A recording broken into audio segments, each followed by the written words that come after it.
श्री स्वामी समर्थ. पुन्हा एकदा स्वागत आहे तुमचं माझ्या चॅनलमध्ये. आणि कालचा जो व्हिडिओ मी पोस्ट केला होता त्यावरती तुम्ही मला भरभरून प्रतिसाद दिला, त्याबद्दल मी तुमचे खूप खूप खूप आभारी मानते. आणि आजचा जो आपला विषय आहे तो म्हणजे तारक मंत्रापासून आपण पाणी अभिमंत्रित कसं करावे जेणेकरून त्याचे फायदे आपल्या घराला पूर्णपणे होतील. जो कोणी तुमच्या घरात आजारी व्यक्ती असेल किंवा सतत भांडण होत असेल किंवा निगेटिव्ह एनर्जी असल्यासारखं तुम्हाला फील होत असेल तर या पाण्यामुळे ते घरातून कसे काय दूर जातील. चला तर मग मी तुम्हाला सांगते त्याचा आपण कसा स्टेप बाय स्टेप कसं मांडणी करायची आहे.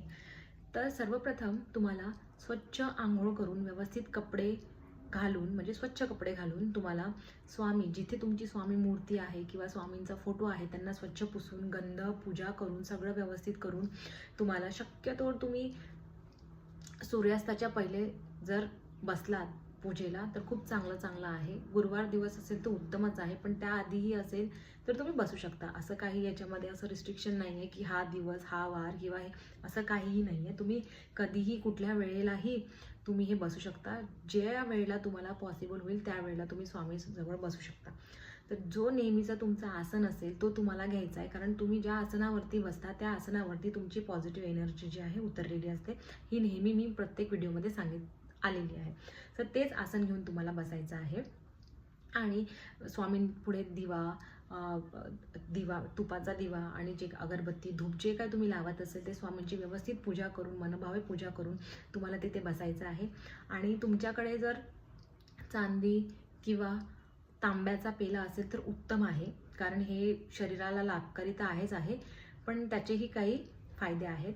पण नसेलच तर मग तुम्ही या पद्धतीने स्टीलचा जो ग्लास आहे किंवा तांब्या आहे तो तुम्ही घेऊ शकता. ठीक आहे.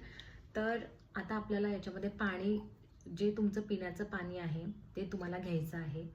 स्वामींपुढे बसून शांत चित्तमन एकाग्र करून या पेल्यावरती उजवा हात ठेवून तुम्हाला जे काही तुमची इच्छा आहे, फॉर एक्झाम्पल तुम्हाला घरामध्ये कलेश होतात, भांडणं होतात आहे, तर ते तुम्हाला म्हणायचं आहे की हे स्वामीराया, मी म्हणजे माझ्या घरात जे काही भांडणं आहे जे आहे ते मिटून जाऊ दे, किंवा तुमची जे काही इच्छा असेल तुम्हाला इथे असं हात ठेवून ते म्हणायची आहे.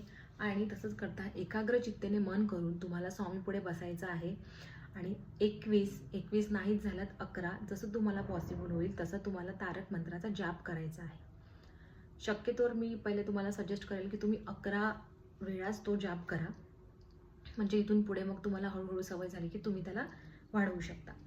त्याच्यानंतर तुमचं जाप वगैरे सगळं करून झालं असता तुम्ही 2 सेकंद स्वामीपुढे बसून स्वामींच्या मूर्तीचं जे आहे ते ध्यान करायचं आहे. त्यानंतर जो पेला आपण ठेवला होता त्या पेल्याला 3दा फुंकर मारायचे, म्हणजे तुम्ही जो मंत्र बोललेला आहे तो अभिमंत्रित होऊन तो पाण्यामध्ये गेलेला आणि त्या पाण्यामध्येही तो मंत्र आता आत शिरलेला आहे. सो या पॉझिटिव्ह एनर्जीने तुम्ही हे पाणी जे कोणी आजारी व्यक्ती असेल त्याला द्या, घरातल्या प्रत्येकाला द्या. जर तुम्हाला असं वाटतं आहे की घरामध्ये सतत भांडणं होतात आहे तर तुळशीचे पानं घेऊन त्याला तुम्ही प्रत्येक रूममध्ये किंवा भिंतीवरती छिडका. तसेच निगेटिव्ह एनर्जीचा भास झाला असता तुम्ही ते उंबरट्या म्हणजे तुमचा घराचा जो उंबरटा आहे त्याच्या बाहेर छिडका, जेणेकरून कधीच तुमच्या घरात निगेटिव्ह एनर्जी येणार नाही. आणि हा उपाय तुम्ही गेले 7 दिवस कंटिन्यू करा तर तुम्हाला फायदा नक्की जाणवेल, हे मला पूर्ण खात्री आहे. सो तुम्हाला माझा व्हिडिओ कसा आवडला म्हणजे कसा वाटला, आवडला असेल तर प्लीज त्याला लाईक शेअर आणि सबस्क्राईब करा. आणि असेच तुमचे जे काही प्रश्न असेल तुम्ही मला कमेंटमध्ये सांगू शकता की तुम्हाला काय प्रॉब्लेम होतो, पूजा कशी करावी, काय तुमचे जे काही छोटे छोटे प्रश्न असेल तर तुम्ही मला ते कमेंटमध्ये सांगू शकता, जेणेकरून मी त्याचे तुम्हाला उत्तर देईन. तर हा व्हिडिओ आवडला असेल तर प्लीज मला शेअर लाईक आणि सबस्क्राईब करा. Thank you so much. आपण उद्या परत एकदा भेटूया नवीन व्हिडिओसोबत.